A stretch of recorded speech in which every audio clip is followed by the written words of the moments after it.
کہا ابا جان حل تضمنو ان تعیش الحیات بعد الظہر، اے ابا جان کیا آپ اس بات کی گارنٹی لے سکتے ہیں کہ آپ ظہر کی نماز تک زندہ رہیں گے؟ کہا نہیں میرے بچے، اس بات کی گارنٹی تو میں نہیں لے سکتا۔ کہا ابا جان آپ جب ظہر کی اذان تک کی گارنٹی نہیں لے سکتے اور آپ کے ہاتھوں پر امیر المومنین کی ذمہ داری عام ہو رہی ہیں، اور ہم اور آپ نے تو وہ دور دیکھا ہے جو شاید پورے اتہاس میں بہت کم لوگوں نے دیکھا، پچھلے کئی سو سالوں میں ایسی بیماری، ایسا وائرس نہیں دیکھا گیا کہ باپ مر گیا ہو اور بیٹا اپنے باپ کی لاش کو ہاتھ لگانے کو تیار ہوا۔ بنارس کے ندی کے گھاٹ کے کنارے لاشیں پڑی ہیں، ہمارے غیر مسلم بھائیوں کو کوئی جلانے والا نہیں ہے، لاشیں ندی پر تیر رہی ہیں۔ کورونا کے دور میں ہم نے وہ منظر بھی دیکھا تھا، ان لاشوں کو کوئی آگ لگانے والا نہیں تھا۔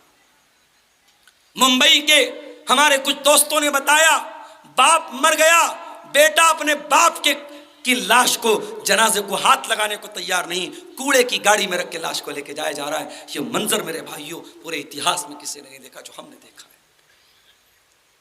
پوری انسانی تاریخ میں شاید یہ منظر نہ آیا ہو۔ مسجدوں کے دروازے بند کر دیے گئے، خانہ کعبہ میں کوئی نماز پڑھنے والا نہیں، خانہ کعبہ میں بھی نماز بند۔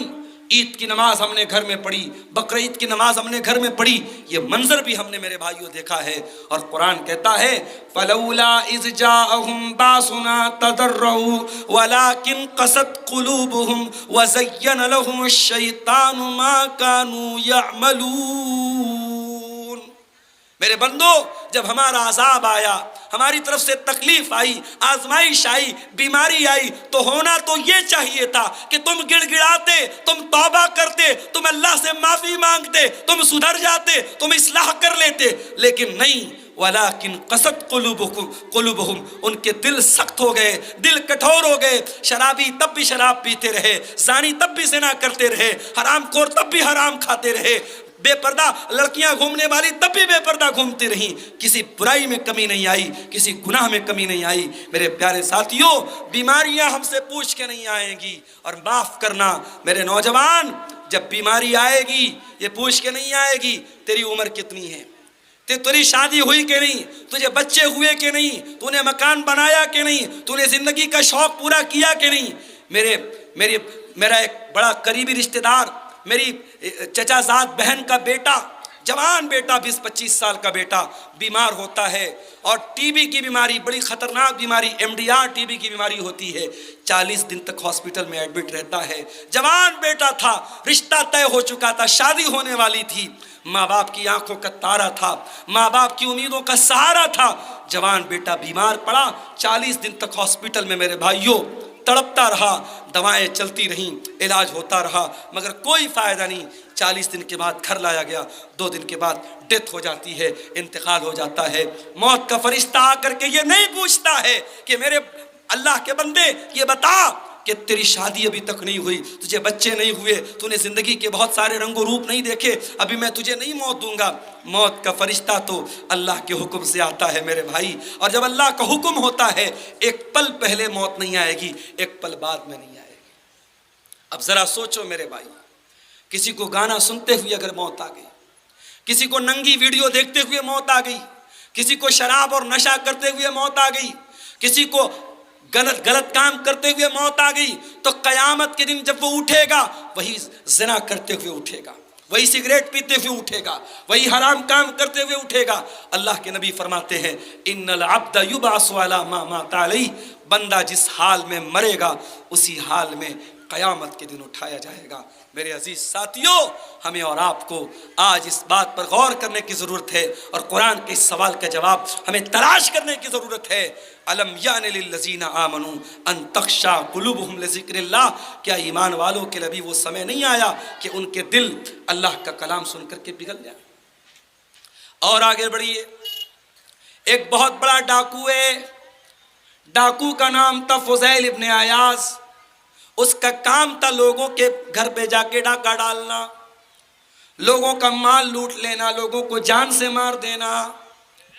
فضیل ابن عیاض ڈاکہ ڈالنے کے لیے ایک مکان کی چھت پر کودتا ہے، رات کا سناٹا ہے، اللہ کا کوئی بندہ قرآن کی تلاوت کر رہا ہے، تلاوت قرآن کی آواز فضیل ابن عیاض کے کانوں میں پڑتی ہے، اور اللہ کا وہ بندہ اتفاق سے یہی آیت پڑھ رہا تھا، سورہ حدید کی آیت نمبر 16، أَلَمْ يَأْنِ لِلَّذِينَ آمَنُوا أَن تَخْشَعَ قُلُوبُهُمْ لِذِكْرِ اللَّهِ، کیا ایمان والوں کے لیے ابھی وہ سمے نہیں آیا کہ ان کے دل اللہ کا کلام سن کر کے پگھل جائیں؟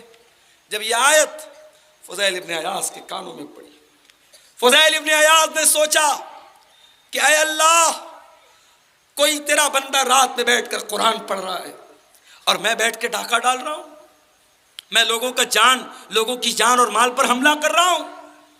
فضیل ابن عیاض کے دل میں توبہ کا خیال آیا، وہاں سے باہر نکلا، بارش کا موسم تھا، ایک ویرانے کے پاس، ایک کھنڈر کے پاس کچھ لوگ موجود تھے، فضیل ابن عیاض بھی پیچھے جا کے کھڑا ہو گیا۔ وہ لوگ آپس میں باتیں کر رہے تھے، موسم خراب ہے، ہمیں نکل جانا چاہیے۔ دوسرے لوگ کہہ رہے تھے نہیں نہیں، یہی رات گزار لو، فضیل ابن عیاض نام کا بہت مشہور ڈاکو ہے، ہم راستے میں نکلیں گے کہیں ڈاکہ نہ ڈال لے، کہیں ہمارے مال کو نہ لوٹ لے، ہمارے سامان کو نہ لوٹ لے۔ فضیل ابن عیاض کی آنکھوں سے آنسو آ گئے، اے اللہ تیرے بندے آج مجھ سے ڈرتے ہیں، اے اللہ اتنا ڈر تو اگر اللہ سے لوگوں کے دل میں پیدا ہو گیا ہوتا تو لوگ ولی بن جاتے، لوگ متقی بن جاتے، لوگ پرہیزگار بن جاتے۔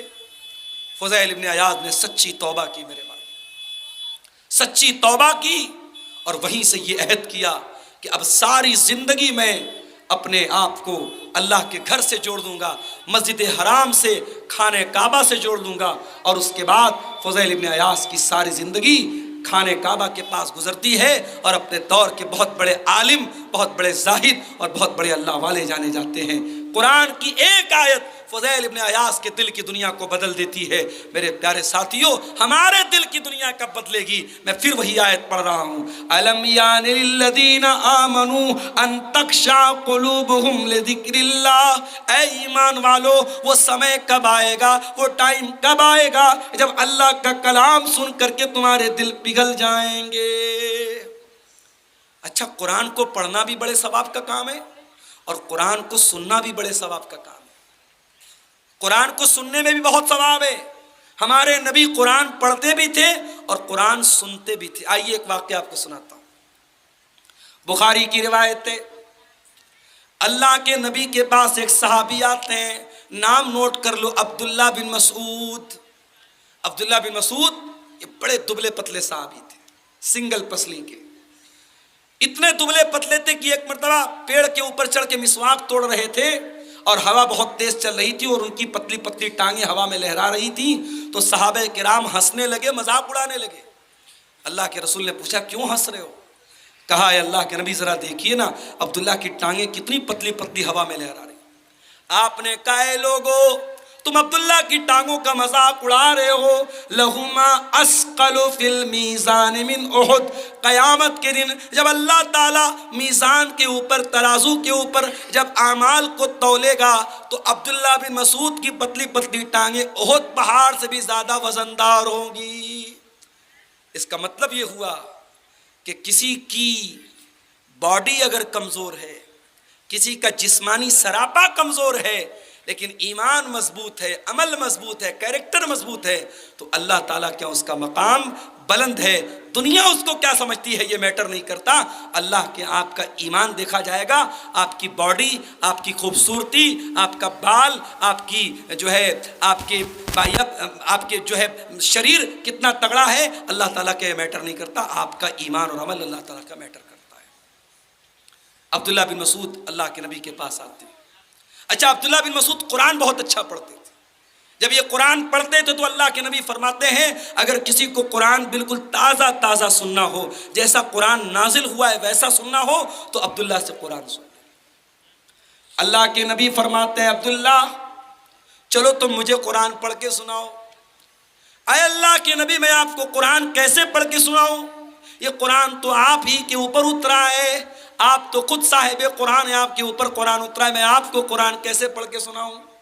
آپ نے کہا عبداللہ آج میرا جی چاہ رہا ہے کہ میں دوسرے کے منہ سے قرآن سنوں، میں تو قرآن پڑھتا ہی رہتا ہوں، آج میں قرآن کو سننا چاہتا ہوں، تم مجھے قرآن پڑھ کے سناؤ۔ اچھا کبھی آپ غور کیجئے گا، افریقہ کے اندر لوگ عام طور سے کالے کالے لوگ ہوتے ہیں مگر قرآن سے بڑی محبت کرتے ہیں۔ افریقن جتنے قاری ہیں نا، ان کی آواز اللہ اکبر بڑی پیاری ہوتی ہے۔ ایک قاری کا نام بتا رہا ہوں، نوٹ کر لو، صوفی عبد الرشید، یوٹیوب پر جاؤ سرچ کر لینا، صوفی عبد الرشید، یہ افریقن ہے اور ان کی آواز بڑی روبدار آواز ہے۔ جب قرآن پڑھتے ہیں بڑا پیارا قرآن پڑھتے ہیں۔ تو افریقن لوگ جو ہوتے ہیں ان کی قرآن پڑھنے کا، چونکہ بچپن سے ہی میں نے ایک ویڈیو دیکھا کہ افریقہ کے اندر بڑے غریب علاقوں میں جہاں بڑی غربت ہے، وہاں بھی چھوٹے چھوٹے بچے تختی پر قرآن لکھ لکھ کے پڑھ رہے ہیں۔ قرآن سے محبت وہاں کے بچے بچے کے دل میں موجود ہے۔ اللہ ہمارے دلوں میں بھی قرآن کی محبت پیدا فرماتے ہیں۔ آج تو ہمارا حال یہ ہے، ہم قرآن پڑھنے والوں کو حقیر سمجھتے ہیں۔ یہ مدرسے کا بچہ ہے۔ بچوں کو جب قرآن پڑھانے کی بات آتی ہے، عالم بنانے کی بات آتی ہے، حافظ بنانے کی بات آتی ہے، تو بہت سے ماں باپ کہتے ہیں کیا بنے گا یہ حافظ بن کے، کیا کرے گا یہ عالم بن کے؟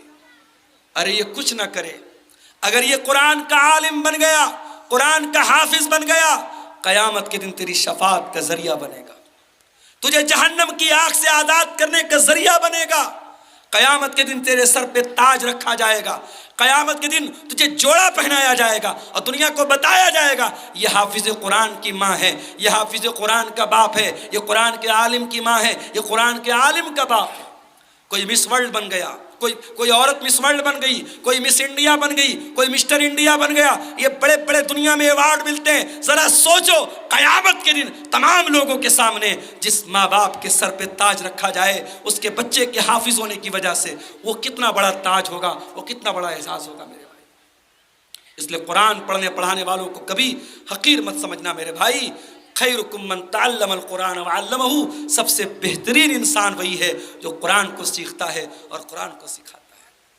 آپ نے کہا عبداللہ تم مجھے قرآن پڑھ کے سناؤ، میں سننا چاہتا ہوں۔ حضرت عبداللہ بن مسعود کہتے ہیں میں سورہ نساء کی تلاوت کرنے لگا، اللہ کے پیارے نبی قرآن سننے لگے، میں پڑھ رہا ہوں اور اللہ کے نبی سن رہے ہیں۔ سنتے سنتے جب میں سورہ نساء کی آیت نمبر 31 کے اوپر پہنچا اور اس آیت کے اوپر میں پہنچا فَكَيْفَ إِذَا جِئْنَا مِنْ كُلِّ أُمَّةٍ بِشَهِيدٍ وَجِئْنَا بِكَ عَلَى هَؤُلَاءِ شَهِيدًا۔ اے نبی اس وقت آپ کا کیا حال ہوگا جب ہر امت میں سے ہم ایک گواہ بنائیں گے، اور اے نبی آپ کی امت کے اوپر ہم آپ کو گواہ بنائیں گے۔ حضرت عبداللہ کہتے ہیں جب میں اس آیت کے اوپر پہنچا اللہ کے نبی نے فرمایا بس کرو، اے عبداللہ رک جاؤ، اسٹاپ کر دو، روک دو۔ جب میں نے نظریں اٹھا کے دیکھا فَإِذَا عَيْنَاهُ تَذْرِفَانِ، اللہ کے نبی کی دونوں آنکھوں سے آنسو بہ رہے تھے، اللہ کے نبی رو رہے تھے۔ قرآن کی اس آیت میں جس ذمہ داری کا احساس دلایا گیا تھا، جو ذمہ داری یاد دلائی گئی تھی، اس ذمہ داری کو یاد کر کے اللہ کے نبی رو رہے تھے۔ نبی کو اپنی ذمہ داری کا احساس ہے، مگر ایک باپ کو اپنے باپ ہونے کا احساس نہیں ہے، ایک ماں کو اپنی ماں ہونے کا احساس نہیں ہے، ایک مدرسے کے ناظم کو اپنے ناظم ہونے کا احساس نہیں ہے، ایک جماعت کے ذمہ دار کو اپنے ذمہ دار ہونے کا احساس نہیں ہے۔ آج کرسی کی لڑائی ہوتی ہے، میں بہت زیادہ پولیٹکس میں نہیں رہتا مگر نظر رکھتا ہوں، سیمانچل کے علاقے میں جو تنظیمیں ہیں ہماری جمعیت کی، میں دیکھتا ہوں بڑی اٹھا پٹک چلتی رہتی ہے، واٹس ایپ پر کبھی کبھی میسج ملتے ہیں، کرسی اور عہدے کے لوگ بڑا آپس میں لڑتے رہتے ہیں۔ اللہ ہم سب پر رحم فرمائے میرے بھائی۔ ذمہ داری لوگ اس کو بڑا آسان سمجھتے ہیں، ذمہ داری بڑی خطرناک چیز ہے میرے بھائی۔ اور اگر آپ کوئی عہدہ نہیں ہے آپ کے پاس، لیکن اللہ نے اگر آپ کو اولاد سے نوازا ہے میرے بھائی، تو یہ اولاد بھی آپ کے کندھے پر ایک ذمہ داری ہے۔ میری ماں، آپ کی جوان بیٹی جلسے میں آئی ہے، آپ اس کو لے کے آئی ہیں، سجا کر کے، سنوار کر کے، میک اپ کروا کر کے، کریم پاؤڈر لگوا کر کے اور بالکل خوبصورت کپڑے پہنا کے آپ لائی ہیں۔ آپ کی بیٹی بھی آپ کے کندھے پر امانت ہے۔ کہیں ایسا نہ ہو آپ تو بیٹھ کر کے جلسے میں تقریر سننے لگے اور آپ کی جوان بیٹی میلے ٹھیلے میں کہیں گھوم پھر رہی ہو۔ آج اپنے بچوں اور بچیوں کے بارے میں آنکھیں بند مت کرو، اندھا وشواس مت کرو. لڑکا کہاں جا رہا ہے, لڑکی کہاں جا رہی ہے. لڑکی کو آپ نے 1000 کا موبائل دلایا, اس کے پاس 25,000 کا موبائل کہاں سے آیا, کہ پوچھنے کا ادھیکار آپ کو نہیں ہے. موبائل پر ریچارج آپ نہیں کرواتے, لڑکی کے موبائل پر ہر مہینہ ریچارج کون کروا رہا ہے, کہ جاننے کا ادھیکار آپ کو نہیں ہے. آپ کی بیٹی کالج پڑھنے جاتی ہے, 2 بجے اسکول کی چھٹی ہوئی, کالج کی چھٹی ہوئی, آپ کی بیٹی 5 بجے آ رہی ہے, کہ آپ کو یہ پتہ لگانے کا ادھیکار نہیں ہے کہ آپ کی بیٹی کہاں جا رہی ہے. تربیت کے معاملے میں میرے بھائیوں ہمیں اور آپ کو ذمہ دار بننا پڑے گا. ذمہ دار بنو, اور ویسے ذمہ دار بنو جیسے حضرت زکریا علیہ السلام ذمہ دار تھے. حضرت زکریا علیہ السلام نبی تھے اللہ کے, اور ایسے نبی تھے کہ دن رات مسجد میں رہتے تھے. اور ان کی سالی کی بیٹی تھی حضرت مریم, اور مریم کی جب ماں کا انتقال ہو گیا, نہ ماں تھی نہ باپ تھے, تو مریم کی پرورش کون کر رہا ہے, ان کے خالو کر رہے ہیں حضرت زکریا علیہ السلام. وَكَفَّلَهَا زَكَرِيَّا, مریم کی پرورش حضرت زکریا علیہ السلام کرتے ہیں. كُلَّمَا دَخَلَ عَلَيْهَا زَكَرِيَّا الْمِحْرَابَ وَجَدَ عِندَهَا رِزْقًا, جب بھی حضرت زکریا مسجد میں آتے ہیں, مریم کے پاس آتے ہیں, سیب کا موسم نہیں ہے, سیب موجود ہے, انار کا موسم نہیں, انار موجود ہے, آم کا موسم نہیں, آم موجود ہے. کلما دخل علیہا زکریا المحراب وجد عندها رزقا قال یا مریم انا لکی ھذا. حضرت زکریا سوال کرتے ہیں کہ اے مریم, یہ بے موسم کا پھل تیرے پاس کہاں سے آیا؟ میں تو مسجد کو لاک کر کے گیا تھا, میں تو دروازے کو لاک کر کے گیا تھا, مسجد کے اندر کون آیا, کس نے تجھ کو یہ پھل دے دیا؟ قالت هو من عند اللہ, مریم کہتی ہے خالو جان یہ پھل اللہ تعالیٰ کی طرف سے آیا ہے, اللہ تعالیٰ نے مجھ کو اپنی بندی کو یہ پھل دیا ہے, کرامت کے طور پہ اللہ تعالیٰ نے اپنی بندی کو یہ پھل دیا ہے. ان اللہ یرزق من یشاء بغیر حساب, اللہ جس کو چاہتا ہے بے حساب روزی دیتا ہے. حضرت زکریا نے دیکھا کہ اگر میری اس بھانجی کے پاس, میری سالی کی لڑکی کے پاس, مریم کے پاس اگر بے موسم کا پھل آ سکتا ہے, تو میں 80 سال کا بوڑھا ہو چکا ہوں, مجھے اللہ اولاد کیوں نہیں دے سکتا ہے؟ ہنالک دعا زکریا ربہ, حضرت زکریا نے اللہ کی بارگاہ میں ہاتھ اٹھایا اور دعا کی, رب ھب لی من لدنک ذریۃ طیبہ انک سمیع الدعاء, اے اللہ تو مجھے نیک اولاد دے دے, نیک بیٹا دے دے, سب کی دعا کو تو سنتا ہے, تو میری بھی دعا سن لے. تو گارجین بنو تو ایسے بنو میرے بھائی, ذمہ دار بنو تو ایسے بنو. لڑکے اور لڑکیوں کی تربیت کرنا اس دور میں ماں باپ کے لیے بہت بڑا چیلنج ہے. میری 2 سال کی بچی ہے, موبائل آج کل بچے کہاں مانتے ہیں, لیکن ہم نے موبائل, ٹھیک ہے بچے لے رہے موبائل, لیکن موبائل کو مجبوری بنا دینا. بعض گھروں میں کیا ہوتا ہے, بچہ کھانا نہیں کھاتا جب تک موبائل ہاتھ میں نہ دے دو, یہ مجبوری بنا دیا آپ نے. موبائل کا اس قدر رسیہ بنا رہے بچوں کو, یہ بچے جب بڑے ہوں گے, ان کی آنکھوں پر, ان کے دماغ پر, ان کے ذہن پر موبائل کا کتنا غلط اثر پڑے گا شاید آپ کو تصور نہیں ہے.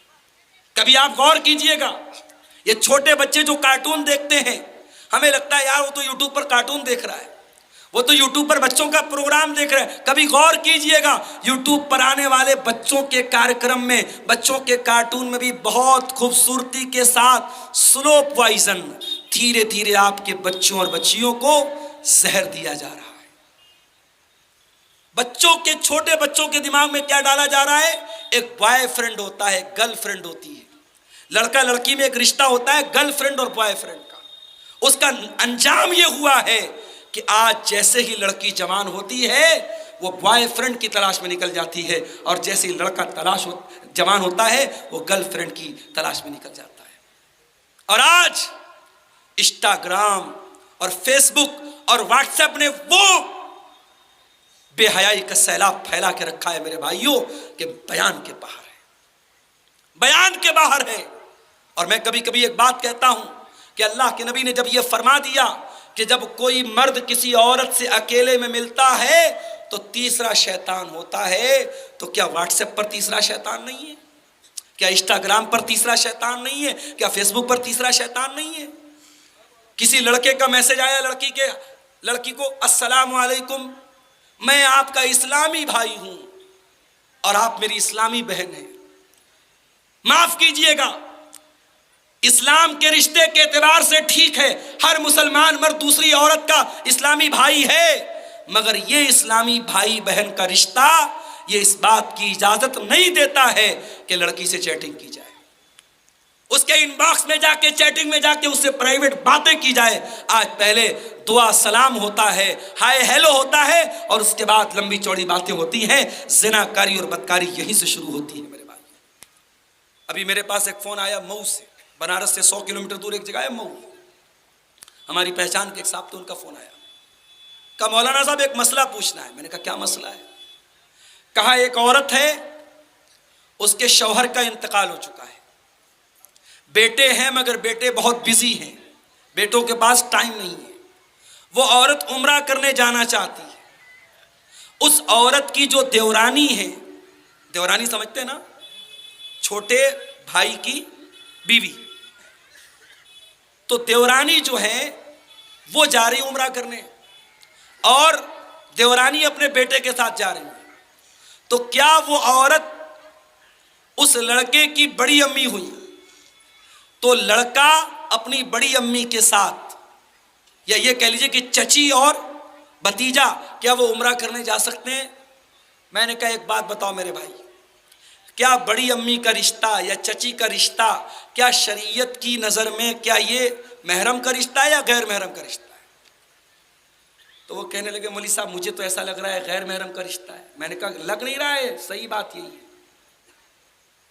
چچی جو ہوتی ہے وہ غیر محرم ہوتی ہے۔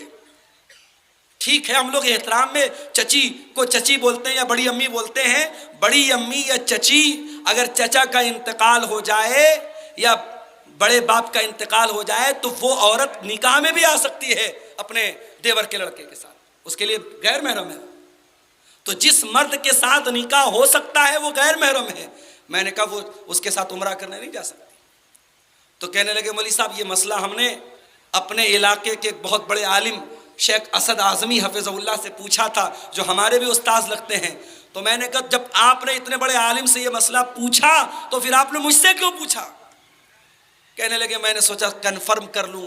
میں نے کہا کنفرم نہیں کرنا تھا آپ کو، آپ یہ چاہتے تھے کہ اگر شیخ اسد اعظمی نے یہ فتویٰ دیا ہے اور یہ مسئلہ بتایا ہے کہ اپنے چچی اپنے بھتیجے کے ساتھ عمرہ کرنے نہیں جا سکتی، تو آپ نے عبدالغفار صاحب کے پاس فون کر کے مسئلہ اس لیے پوچھا تاکہ آپ کو کوئی گنجائش مل جائے۔ آج کل یہ بھی مسئلہ چل رہا ہے کہ لوگ مسئلہ پوچھتے ہیں علماء سے، مسئلہ پوچھنے کے لیے نہیں بلکہ اپنا راستہ نکالنے کے لیے اور گنجائش نکالنے کے لیے راستہ پوچھتے ہیں۔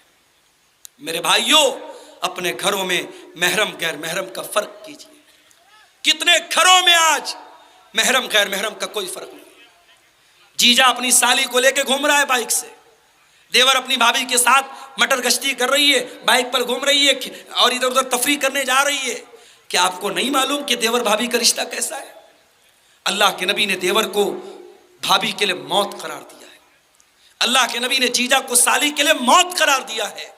اور معاف کرنا، جس طریقے سے آپ اپنی جوان بیٹیوں کو اپنے گاؤں کے جوان لڑکوں سے پردہ کراتے ہیں، اس کے خالہ کے لڑکوں سے، اس کے ماموں کے لڑکوں سے، اس کے چاچا کے لڑکوں سے، اس کے تایا کے لڑکوں سے بھی پردہ کرائیے۔ یہ رشتے بھی آپ کی جوان بیٹی کے لیے غیر محرم ہیں۔ جو رشتے غیر محرم ہیں آپ کی جوان بیٹی کو ان سے پردہ کرنا چاہیے۔ آج حالات بہت برے ہیں میرے بھائی۔ کل رات میں میرا پروگرام تھا مبارک پور کا علاقہ، مولانا صفی الرحمان مبارک پوری کے گاؤں میں، حسین آباد میں میرا پروگرام تھا۔ اور آپ کو معلوم ہوگا بنارس، مئو اور مبارک پور یہ 3 علاقے ایسے ہیں جہاں کے بارے میں یہ بات بہت مشہور ہے کہ وہاں بہت اچھا ماحول ہے، مسلم علاقہ ہے، اسلامی ماحول ہے اور وہاں کی عورتیں بہت پردہ کرتی ہیں۔ یہ ساری باتیں بہت مشہور ہیں، مگر اب دھیرے دھیرے ہر جگہ کا ماحول خراب ہو رہا ہے۔ میں کار سے جا رہا تھا بنارس سے مبارک پور، راستے میں جب مبارک پور پہنچنے والا تھا دیکھا ہماری کار کے آگے ایک اور کار جا رہی ہے، اور اس کار میں، وہ کار آج کل جو چلی ہے نا جس میں اوپر کا حصہ کھول دیتے، اس کو اوپن روف والی کار بولتے ہیں، اوپن روف والی کار تھی وہ، اس کی چھت کو کھولا گیا اور 3-4 برقع نشین لڑکیاں اس میں سے کھڑی ہو کر کے سیلفی لے رہی ہیں اور اپنا کھڑی ہو کر کے موج مستی کر رہی ہیں اور جا رہی ہیں اور پورے زمانے کو دکھا رہی ہیں کہ ہم نقاب میں تو ہیں، مگر یہ نقاب ہمیں پردے میں رکھنے کے لیے نہیں ہے.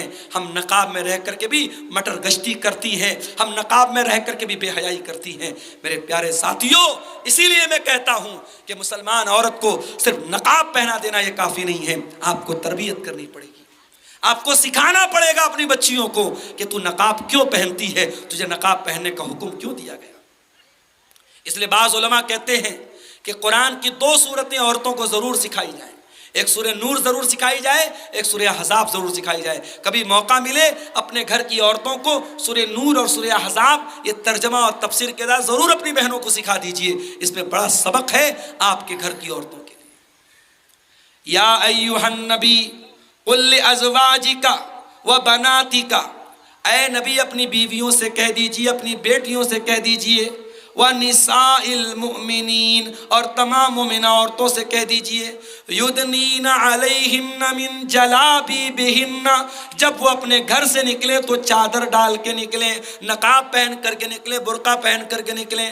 ذَلِکَ أَدْنَىٰ أَن يُعْرَفْنَ فَلَا يُؤْذَيْنَ، یہ پردہ پہچان بن جائے گا، یہ نقاب پہچان بن جائے گا کہ یہ عزت دار گھر کی لڑکیاں ہیں، یہ عزت دار گھر کی عورتیں ہیں، اور کوئی ان کو چھیڑنے کی جرت نہیں کرے گا. میرے بھائیوں، آج حالات یہ ہیں، انڈین ٹیم کا کرکٹر تھا عرفان پٹھان، اس کا باپ ایک مسجد میں اذان دیتا تھا. عرفان پٹھان کا فوٹو جب بھی آتا تھا سوشل میڈیا پر، اس کی بیوی ہمیشہ پردے میں رہتی تھی. میڈیا والے ٹرول بھی کرتے تھے، عرفان پٹھان اتنا بڑا کھلاڑی ہے، اتنے پیسے والا کھلاڑی ہے، اتنی دولت اس کے پاس ہے، اور بیوی ہمیشہ پردے میں رہتی ہے.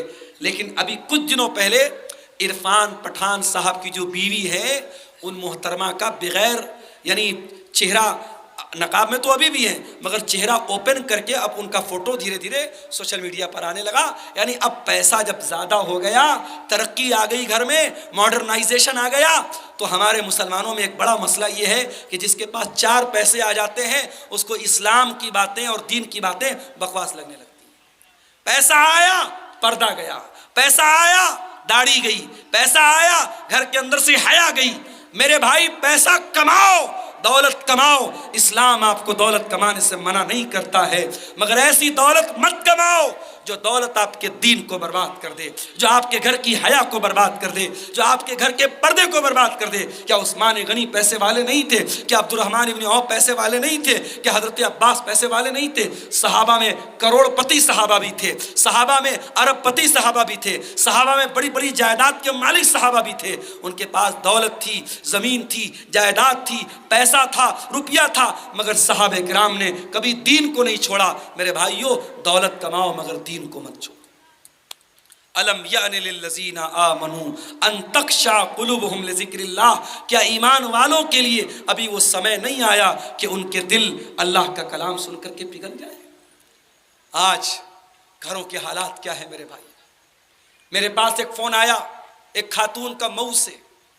انہوں نے کہا مولانا صاحب 10 سال ہو گئے میری شادی کو، 9 سال کا ایک بچہ بھی ہے میرا، لیکن میرا شوہر مجھے چھوڑ کر دوسری عورتوں کے پاس جاتا ہے، حرام رشتے بناتا ہے، میں کیا کروں؟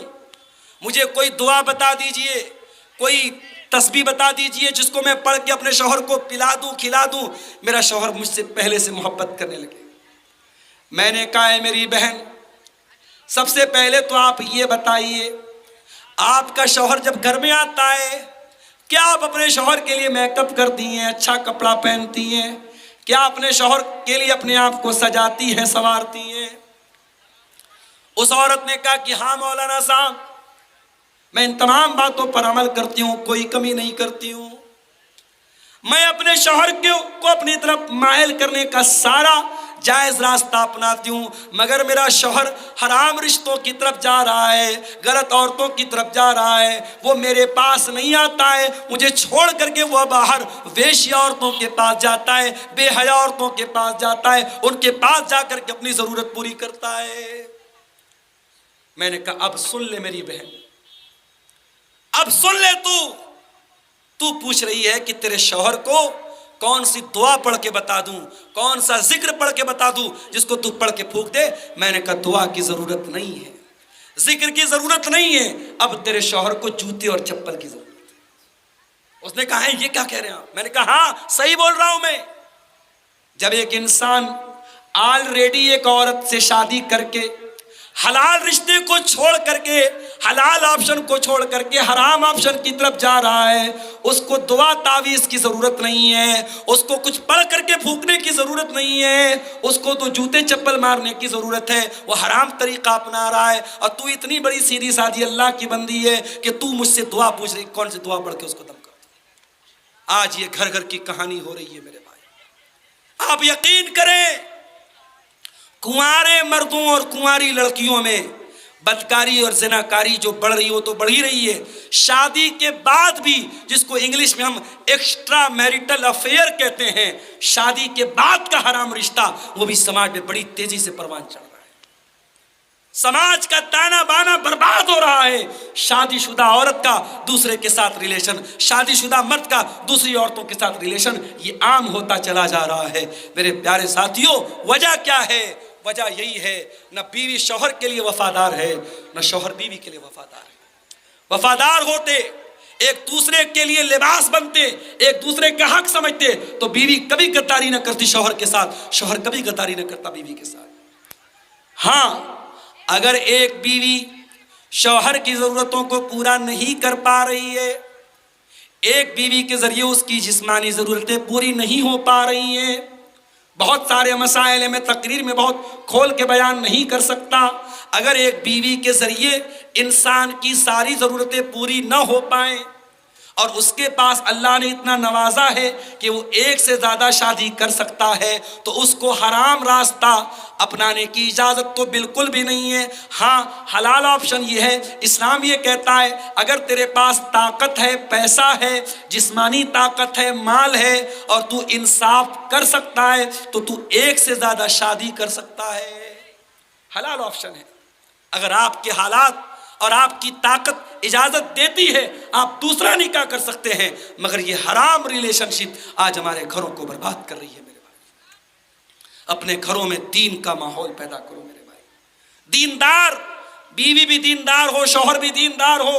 شوہر نماز نہ پڑھے تو بیوی شوہر کو نمازی بنائے, بیوی نماز نہ پڑھے تو شوہر بیوی کو نمازی بنائے. یہ ماحول اپنے گھر میں پیدا کرو. مجھے اللہ کے نبی کی وہ حدیث یاد آتی ہے. اللہ کے نبی فرماتے ہیں رحم اللہ رجلا قام من اللیل, اللہ تعالیٰ کی رحمت برستی ہے اس انسان کے اوپر جو رات میں اٹھ کر کے تہجد پڑھتا ہے, وَأَيْقَظَ امْرَأَتَهُ, اور اپنی بیوی کو بھی اٹھاتا ہے. اگر بیوی انکار کر دیتی ہے تو بیوی کے چہرے پر پانی ڈالتا ہے, چل اٹھ تو بھی میرے ساتھ نماز پڑھ.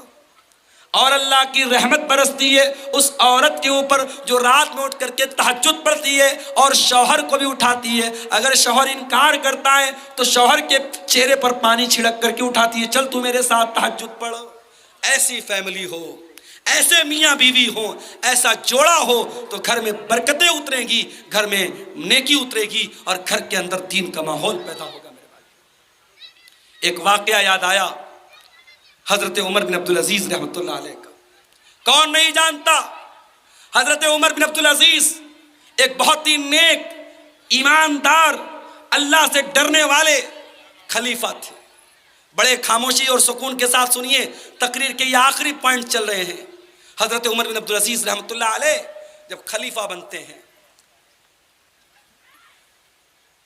ان کے ہاتھ میں جب خلافت آتی ہے, ساری کاروائی کمپلیٹ کرنے میں پوری رات بیت گئی, فجر کی اذان ہو جاتی ہے. حضرت عمر بن عبدالعزیز رحمۃ اللہ علیہ فجر کی نماز پڑھتے ہیں اور فجر کی نماز پڑھنے کے بعد بستر پہ آتے ہیں اور لیٹنے لگتے ہیں, آرام کرنے لگتے ہیں.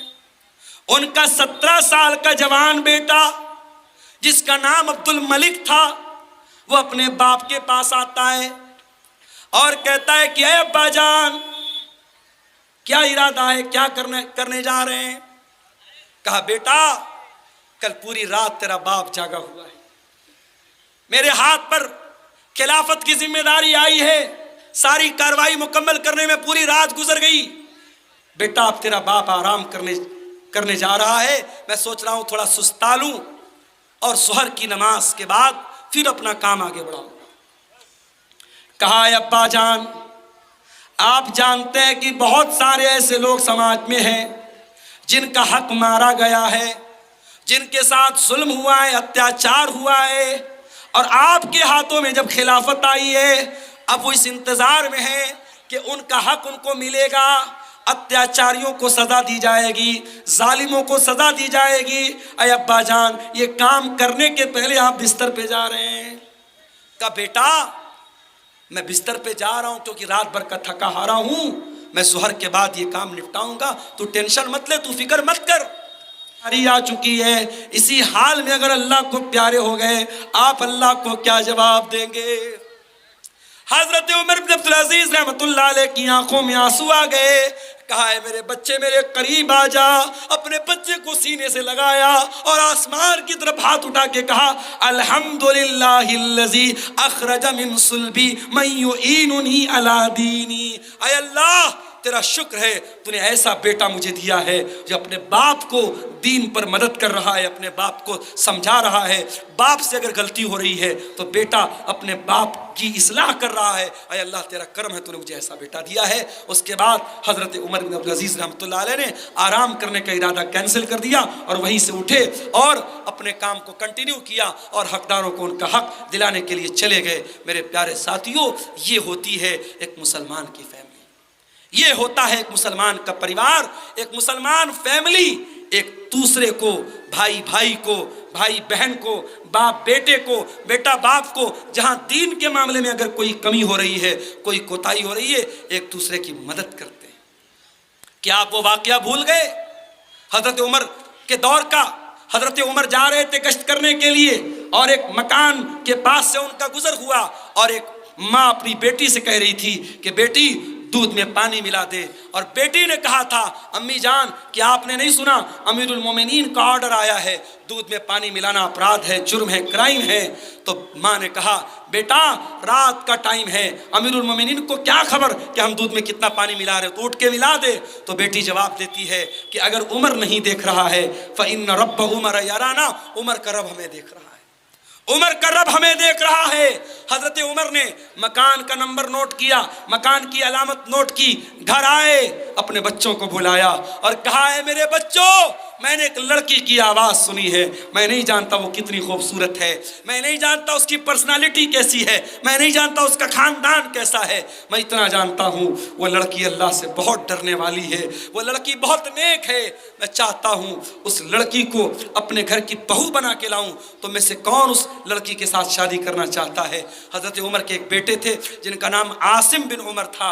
حضرت عمر کے وہ بیٹے تیار ہو گئے اور اس لڑکی کی شادی حضرت عمر کے بیٹے سے ہوتی ہے، حضرت عمر کی بہو بنتی ہے، اور پھر انہی کی اولاد میں سے حضرت عمر بن عبدالعزیز رحمت اللہ علیہ پیدا ہوتے ہیں۔ میرے پیارے ساتھیوں، یہ ہوتی ہے ایک مسلمان کی فیملی، ایک دیندار کی فیملی۔ میرے عزیزوں، اپنی فیملی سے ہم سب بہت پیار کرتے ہیں، بہت محبت کرتے ہیں، بچوں سے ہم بہت پیار کرتے ہیں۔ بچوں کو ذرا سی اگر خروچ بھی لگ جائے ہم بے چین ہو جاتے ہیں، بچوں کو ذرا سی چوٹ لگ جائے ماں اور باپ تڑپ جاتے ہیں۔ کیا ہمیں اور آپ کو ہماری ذمہ داری نہیں ہے کہ اپنی فیملی کو، اپنے پریوار کو، اپنے بچوں کو ہم جہنم کی آگ سے بچانے کا انتظام کریں؟ قرآن کریم ہمیں ہماری یہ ذمہ داری یاد دلاتا ہے، اور قرآن میں اللہ ہم سے کہتا ہے یا ایھا الذین آمنوا قوا انفسکم واہلیکم نارا وقودھا الناس والحجارہ، اے ایمان والو اپنے آپ کو بھی جہنم کی آگ سے بچاؤ اور اپنے گھر والوں کو بھی جہنم کی آگ سے بچاؤ۔ کبھی آپ نے دیکھا ہے آگ میں جلنے کے بعد باڈی کا کیا حال ہوتا ہے؟ نہیں دیکھا ہے تو ذرا غازہ، فلسطین کے شہر غازہ کے ویڈیوز آپ جا کے دیکھ لیجیے۔ چھوٹے چھوٹے بچے کھیل رہے ہیں، اچانک ڈرون کا حملہ ہوتا ہے اور بچوں کے چیتھڑے اڑ جاتے ہیں، اور وہ دنیا جسے کتوں کی بڑی فکر ہے، جسے چوہوں کی بڑی فکر ہے، جس دنیا میں جانوروں کے ادھیکار کے لیے بڑے بڑے ادارے قائم ہیں، اس دنیا کے کانوں پر جو نہیں رینگتی ہے۔ غازہ لٹتا رہا، بچے تڑپتے رہے، مائیں بیوہ ہوتی رہیں، بچے یتیم ہوتے رہے، ان کے گھر جلتے رہے، پورا غازہ تباہ کر دیا گیا۔ اور آج بھی اسرائیل دنیا کا ہیرو بنا ہوا ہے اور دنیا کی بڑی بڑی طاقتیں اس کا سپورٹ کر رہی ہیں. مگر یاد رکھو میرے بھائی، قرآن کا وعدہ ہے، اللہ کا وعدہ ہے کہ اے نبی